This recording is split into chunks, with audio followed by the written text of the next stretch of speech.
শুভ সকাল বন্ধুরা, এখন বাজে 7:50 আর এখন থেকেই আমি আমার আজকের ব্লগটা শুরু করছি। অবশ্যই তোমাদেরকে সাথে নিয়ে। রিজুর স্কুলের গাড়ি চলে এসেছে, ও বেরিয়ে গেল স্কুলের উদ্দেশ্যে। প্রতিদিনের মতো ওর বাবা ওকে গাড়িতে তুলে দিতে গেছে, আর আমি বারান্দায় দাঁড়িয়ে সেটাই দেখছিলাম। আর এখানে যে বেলি ফুলের গাছটা, সেটা না আস্তে আস্তে বড় হচ্ছে। এখন কিন্তু এটার অনেক ডালপালা বেরিয়েছে আর কুড়িও বেরোচ্ছে। প্রথমে যে গাছটা ছিল সেটা কিন্তু পুরনো গাছ, পাতাগুলো দেখো ছোট ছোট। সেই গাছে ফুল ফোটা শেষ হয়ে গেছে, এখন নতুন করে ডালপালা বেরোচ্ছে। দেখো বড় বড় পাতাগুলো, ফুলগুলোও মনে হয় বেশ বড় হবে এইবারের। আমি যে কাল সন্ধেবেলায় সন্ধে প্রদীপ দিয়েছিলাম, এই যে প্রদীপ, ধূপদানি, কর্পূরদানি সব এখানেই আছে। এগুলো রিজুর বাবা যখন স্নান করে ঠাকুর ঘরে ঢুকবে তখন মেজে নেবে, আর সেগুলো এনে আমি ঠাকুর ঘরে রেখে দিলাম।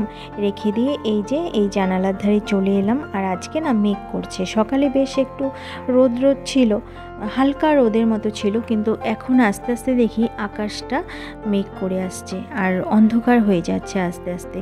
দেখা যাক বৃষ্টি হয় কিনা। যে গরম পড়েছে, প্রতিদিনই শুধু ভাবি যে বৃষ্টি হবে, কিন্তু বৃষ্টির দেখা নেই। রিজু এতক্ষণে হয়তো স্কুলে পৌঁছে গেছে, আর আমাকে দেখো আমি এই জানালার ধারেই এখনো দাঁড়িয়ে আছি।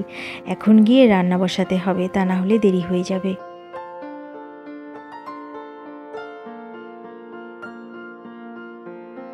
চলে এলাম রান্নাঘরে। ভাত আমি আগেই বসিয়ে দিয়েছি, আর এখন মাছের ঝোল রান্না করে নেব। আগে আমি ভাত আর মাছের ঝোল করব, তারপরে বাকি যা রান্না সেগুলো করব। সকালে ডাল করেছিলাম রিজু যখন স্কুলে গেল তখন, তো সেই ডাল তো রয়েই গেছে, তার সাথে কোনো একটা ভাজা করে দেব। আর যদি ভাজা করার সময় না পাই তাহলে মাছের ঝোল দিয়েই খেয়ে যাবে, আর মাছের ঝোলটাই নিয়ে যাবে।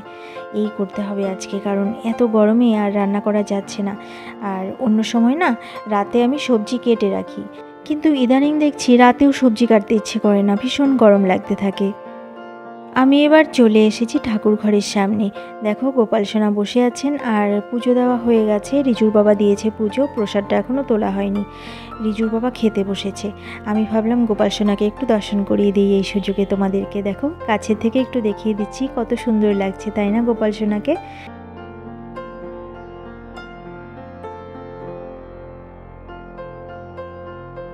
খাওয়া দাওয়া করে রিচুর বাবা অফিসে বেরিয়ে গেছে। এবার আমি এই দিকে চলে এলাম। এই যে ঘরগুলো এখনও এলোমেলো হয়ে আছে, এগুলো এবার আমি গুছিয়ে নেব।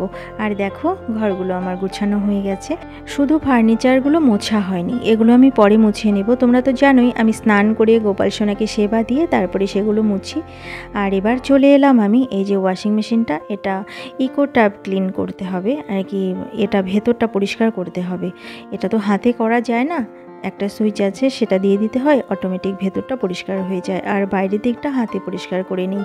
প্রতিদিন মেশিনটা আমাদের অনেক জামা কাপড় কেচে দেয়, তাই একদিন ওকে সময় দেওয়া দরকার, ও যাতে নিজেকে নিজে পরিষ্কার করতে পারে, তাই না? তা না হলে ওর শরীর খারাপ হয়ে যাবে। আর এই মেশিন যদি খারাপ হয় তাহলে কিন্তু আমার অবস্থা একদম শেষ, কারণ অনেক কাপড় কাচে আমার এই মেশিন। তো দেখো আমি এই যে সাইকেল করে ইকো ট্যাপ ক্লিনে নিয়ে এলাম, এই যে এই নীল লাইটটা। তো এখন আমি স্টার্ট করে দেব, ও নিজেই ভেতরটা পরিষ্কার করে নেবে, আর বাইরের দিকটা পরে আমি পরিষ্কার করব। এই দেখো চালিয়ে দিলাম। আসলে এটা না 2 মাস পর পর করতে হয়, বেশি জামা কাপড় কাচলে 2 মাস পর পর, আর যারা খুবই কম কাচে, মানে কম দরকার পড়ে মেশিনের, তাদেরটা অনেক দিন পর পর করলেও হয়। তো আমার মেশিনে না অনেক জামা কাপড় কাচা হয়, ডেলি অনেক কাপড় কাচি, তো সেই জন্য এটাকে আমি 1 মাসে বা 2 মাসে একদিন করে ইকো ট্যাপ ক্লিন করি।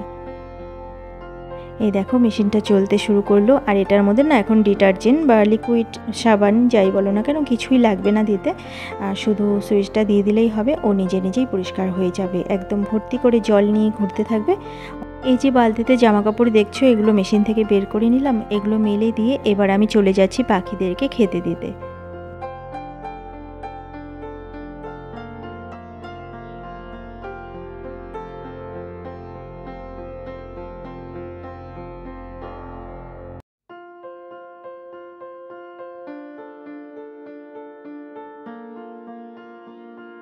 পাখিদেরকে খেতে দিয়ে স্নান করে আমি চলে এসেছি ঠাকুর ঘরে। গোপাল সোনাকে দুপুরের ভোগ দিয়েছি, আর গোপাল সোনাকে একটু দর্শন করিয়ে দিই। ভোগ দর্শন করার পর নাকি ভগবানকেও দর্শন করতে হয়।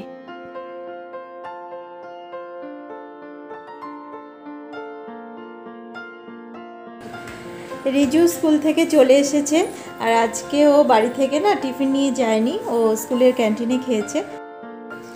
কি কি খেয়েছো? ফ্রাইড রাইস, মাঞ্চুরিয়ান আর এটা। ও বাহ, আর তাহলে কেমন হলো খাওয়াটা? লাঞ্চটা কেমন হয়েছে? ভালো হয়েছে? ঠিক আছে, এখন ইউনিফর্ম খোলো, জামা কাপড় চেঞ্জ করো, হাত মুখ ধোও, তারপরে ভাত খাও। নেই ওটাতে আর নেই বাবা, নেই রে। নাও এখন হাত মুখ ধুয়ে নাও, ইউনিফর্ম ছেড়ে হাত মুখ ধোও, ধুয়ে তারপর খেয়ে নাও। ভাত নিয়ে আসি, হ্যাঁ ভাত বেড়ে দিচ্ছি, আমিও খাইনি তোমার জন্য, বসে আছি, দুজনে একসাথে খাবো। হ্যাঁ ঠিক আছে। এটাই ভেবেছিলাম ইয়ারকে কমপ্লেক্স করা যায়। ঠিক আছে চলো। রিজু হাত মুখ ধুয়ে ফ্রেশ হয়ে নিক, ততক্ষণে আমি ডালের বড়াগুলো করে নেব, তারপরে দুজনে একসাথে খেতে বসবো। আমি প্রতিদিন ওর জন্য বসে থাকি, ও স্কুল থেকে আসে তারপরে একসাথে খাই। আমার না একা খেতে ইচ্ছে করে না দুপুরবেলা, আর ভাবতে থাকি যে ছেলেটা স্কুলে আছে, ওরও তো কত খিদে পেয়েছে, কিন্তু আমি খেয়ে নেব এই ভেবে না খেয়ে বসে থাকি ওর জন্য, যে থাক দুজন একসাথেই খাবো, আর একটু সময় পরেই তো চলে আসবে। আর ও যখন স্কুল থেকে আসে তখন আবার যদি শোনে যে আমি না খেয়ে আছি, তখন প্রতিদিনই আমাকে বলবে যে মা তুমি খেয়ে নিও, আমার জন্য বসে থেকো না, আমি তো টিফিনে খাই, কিন্তু তুমি তো না খেয়ে আছো।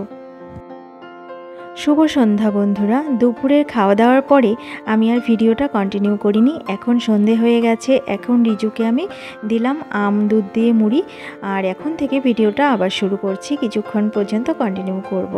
রিজু এখন বই গুছাচ্ছে, ও পড়তে বসেছিল, এতক্ষণ পড়লো, এখন বই গুছাচ্ছে টিউশন যাবে বলে। আর আমি ওকে আম মুড়ি দিয়ে দিলাম, ও খেয়ে দিয়ে রেডি হয়ে তারপর বেরোবে টিউশনের উদ্দেশ্যে।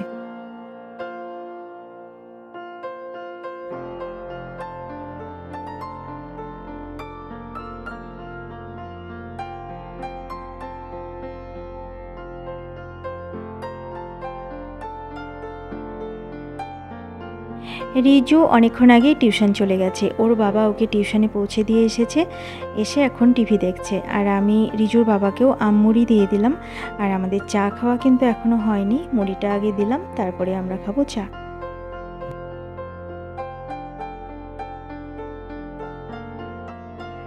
আর ওই দেখো গোপাল সোনা বসে আছে, গোপাল সোনাকে না শয়নে দিতে হবে, গরম তো, জামাটা তাড়াতাড়ি করে ছাড়িয়ে দিতে হবে, এই জামাটা খুব মোটা, এটা পরলে গরম লাগে। আর এইদিকে দেখো বিছানার ওপরে গামছা থেকে শুরু করে আমার মাইক, তারপর রিজুর টিফিন বক্স, চিরুনি সবই আছে, এই বিছানায় সবই পাওয়া যায়। তো এগুলো আমি এখন একটু সরিয়ে রাখবো, কারণ দেখো স্কুলের ব্যাগ থেকে টিফিন বক্সটা বের করে ও রান্নাঘরে আর রেখে আসতে পারিনি। আমার মনে হয় যখন ও টিউশন যাচ্ছিল তখন ওর সেটাও নামিয়েছে। আর দেখো তোমাদের সাথে কথা বলতে বলতে রিজু টিউশন থেকে চলে এসেছে। আর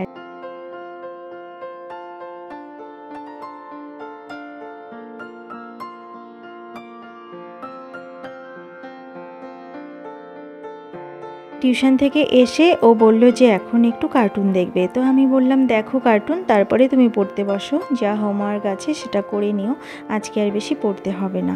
আর এইদিকে দেখো ভাত বসিয়ে দিয়েছি, প্রেশার কুকারে দিয়েছি ডিম আর আলু সেদ্ধ করতে, এগুলো হতে থাকুক, ততক্ষণে আমি জামা কাপড় ছেড়ে হাত মুখ ধুয়ে চলে এসেছি ঠাকুর ঘরে গোপাল সোনাকে শয়নে দেব বলে।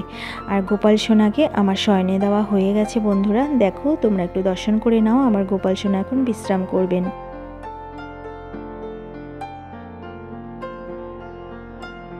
গোপাল সোনাকে যখন আমি শয়নে দিই, গোপাল সোনার বিছানার কাছে একদম কাছেই রেখে দিই একটা জলের গ্লাস, তার মধ্যে তুলসী পাতা দেওয়া আছে, আর ঢেকে রেখেছি। গোপাল সোনার যদি রাতে তেষ্টা পায় তাহলে গোপাল সোনা এখান থেকে জল খেয়ে নেবেন।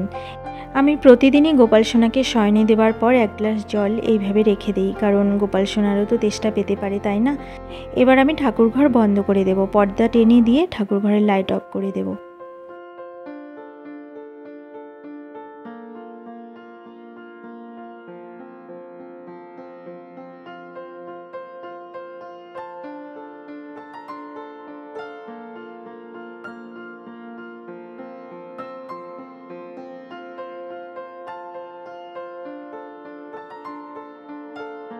ঠাকুর ঘরে পর্দা আমি নামিয়ে দিয়েছি। আর এইদিকে দেখো কিভাবে শুয়ে মোবাইল দেখছে, কত আরামে ফ্যানের নিচে শুয়ে শুয়ে মোবাইল দেখছে।